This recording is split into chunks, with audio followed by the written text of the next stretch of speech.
زه خو به بازار کې بي ام ډبلیو واخلم دا پروړ سره کنډر ته راوړه صحیح ده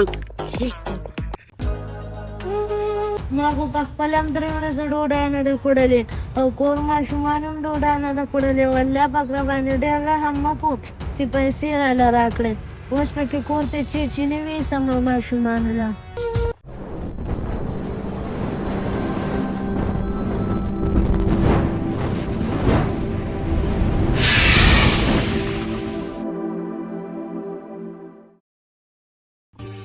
ما باندې خو زکات ته اورېدلی دی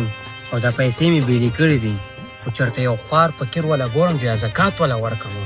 چې زکات والا ورکوم چې زما دا بل لاس دې خبر نه شي ولکه ګلاب بینه دې خوا راشه ولې خانجي څه و څه خو خاص نه و زکات مې ایستو دا پیسې دل درکړم مننه خانجي زه کور ته لږ ورځمه کور کې لږ کار دی زه ورشم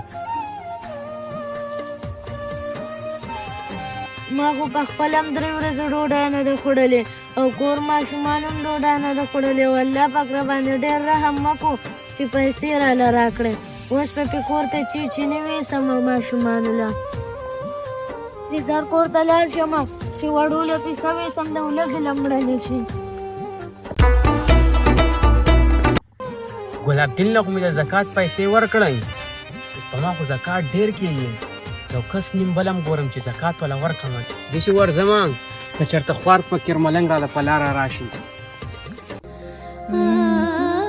بیګا مې را لور بوډۍ غوښته او زوی مې د سکول لپاره بوټان هم نشته او زما سر خو پیسې هم نشته الله دې رحم وکړي چې اوس دا ونې خرڅې شي چې لور له مې پکې ګوډۍ ویسم او زوی مې د سکول لپاره بوټان ویسم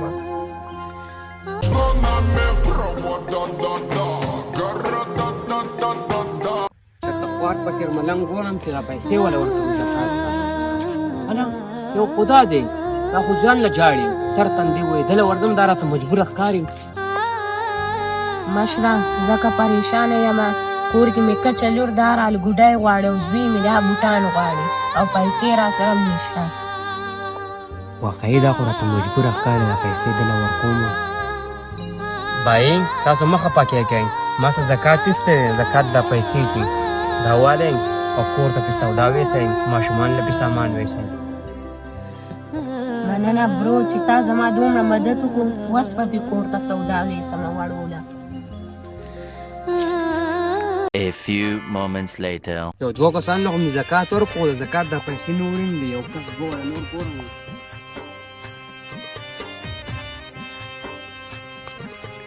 هله یو خدا دی چې دله پیسې ورکړم هلکه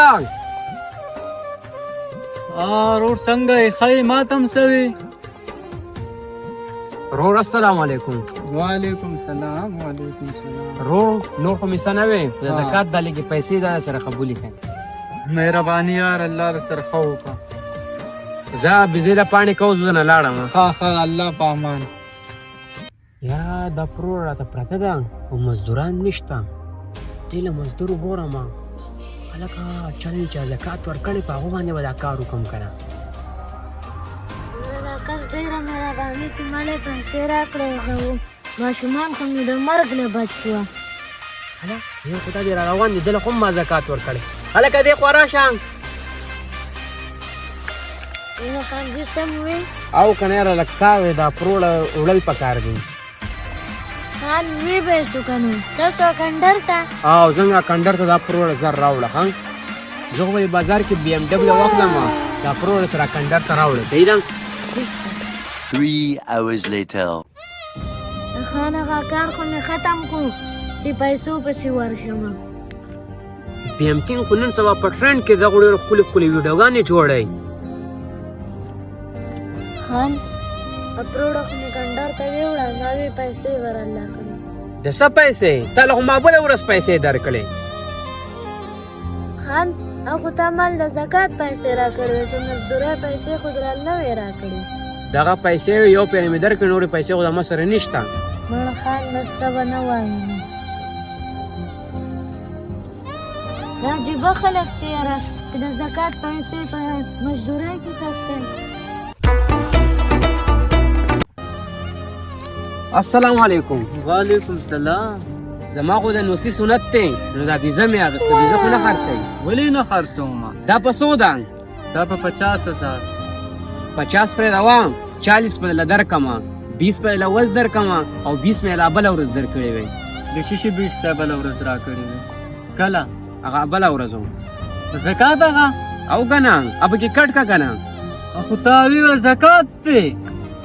ما ته څه پته وه. دا ویډیو مونږ په دې مقصد باندې جوړه کړه چې اوس په دې زمانه کې هم خلک شته، هغه خلک پکې د زکات ورکړي چې بیا په غریبانانو باندې چېرته کار راشي، یارو زمونږ دا کار وکړو چې هغه والا کار وکړي، پیسې دې غواړم، دی ورته وایم ما خو درکړې وې، وایي کلې دې راکړې وې، وایي ما د لږ زکات درکړی و، نو هغه پیسې ورته راوکاږي. نو مهرباني کوه چې زکات ورکوئ، نو دا یو لاس خیر دی، خو چې دا دویم لاس درنه خبر نه شي او په پټه یې ورکوئ. نو دا صرف او صرف مونږ په دې مقصد باندې جوړه کړه چې اوس هم په دې معاشره کې داسې خلک شته. والسلام.